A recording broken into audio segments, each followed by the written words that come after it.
আশা করি সবাই ভালো আছেন। আজকে খুবই কমন একটি ডিজিজ নিয়ে আলোচনা করব, সেটি হলো ডায়াবেটিস। বিশ্ব স্বাস্থ্য সংস্থার তথ্য অনুযায়ী প্রতি বছর প্রায় 15 লাখের অধিক মানুষ সরাসরি ডায়াবেটিসের কারণে মৃত্যুবরণ করে। হুয়ের পরিসংখ্যান অনুযায়ী বিশ্বে ডায়াবেটিস হলো মানুষ মৃত্যুর 7ম নাম্বার কারণ। চিকিৎসা বিজ্ঞানীদের ধারণা 2030 সালের মধ্যে এটি বিশ্বব্যাপী মৃত্যুর 3য় বা 4র্থ নাম্বার কারণ হতে পারে। এখন আমরা জানব ডায়াবেটিস আসলে কি। মানবদেহের রক্তে গ্লুকোজের মাত্রা যখন স্বাভাবিকের চেয়ে বেড়ে যায় এবং সেটি যদি স্থায়ী হয়, সেই অবস্থাকে ডায়াবেটিস বলে। ডায়াবেটিসের কারণে দৃষ্টিহীনতা, কিডনির ফেইলর, হার্ট অ্যাটাক ও স্ট্রোক সহ নানা জটিলতা দেখা দিতে পারে। ফাস্টিং কন্ডিশনে একজন মানুষের রক্তে গ্লুকোজের নর্মাল লেভেল হলো 3.9 থেকে 5.6 মিলিমোল পার লিটার। যাদের glucose level 7 millimole per litre বা এর বেশি, তারা মূলত ডায়াবেটিসের পেশেন্ট। আর যাদের গ্লুকোজ লেভেল 5.6 থেকে 6.9 মিলিমোল পার লিটারের মধ্যে, তারা প্রি ডায়াবেটিক, অর্থাৎ ডায়াবেটিস হওয়ার ঝুঁকিতে রয়েছে।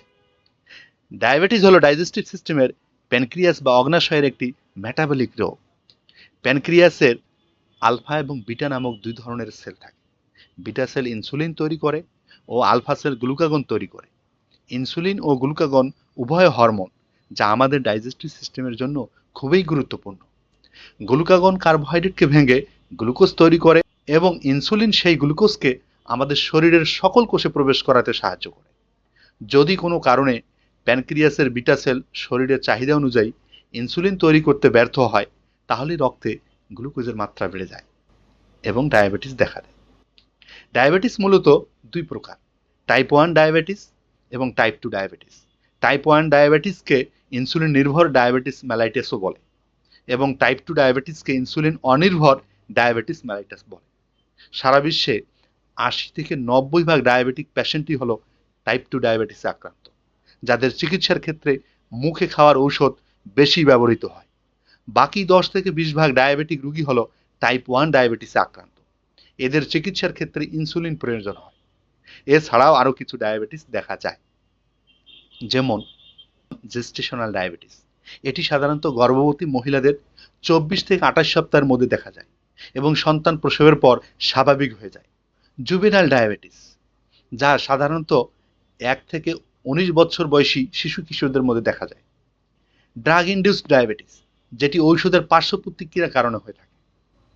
ডায়াবেটিস রোগের লক্ষণসমূহ যেমন পানির পিপাসা লাগা ও ঘন ঘন প্রস্রাব হওয়া, ক্ষুধা বেড়ে যাওয়া ও দুর্বল লাগা, চোখে ঝাপসা দেখা, হঠাৎ করে শরীরের ওজন কমে যাওয়া, শরীরে ক্ষত বা কাটা স্থান দীর্ঘদিন না শুকানো, মিষ্টি জাতীয় খাবারের প্রতি আকর্ষণ বেড়ে যাওয়া, খোলা জায়গায় প্রস্রাব করলে সেখানে পিঁপড়ে আসা, সময় মতো খাওয়া দাওয়া না করলে রক্তের গ্লুকোজ কমে হাইপো হওয়া।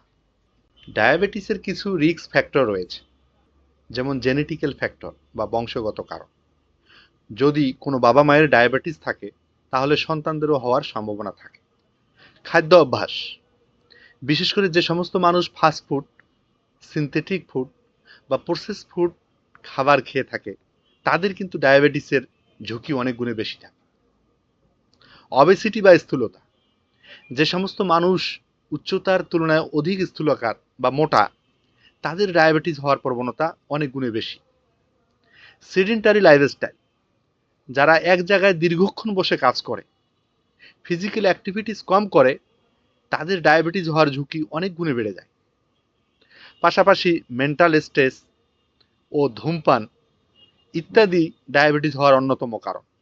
2021 সালে ইন্টারন্যাশনাল ডায়াবেটিস ফেডারেশনের রিপোর্ট অনুযায়ী বাংলাদেশে ডায়াবেটিসে আক্রান্ত রোগীর সংখ্যা ছিল 1,31,00,000, যা 2025 সাল নাগাদ বেড়ে 2,23,00,000 পৌঁছাবে বলে আশঙ্কা করা হচ্ছে।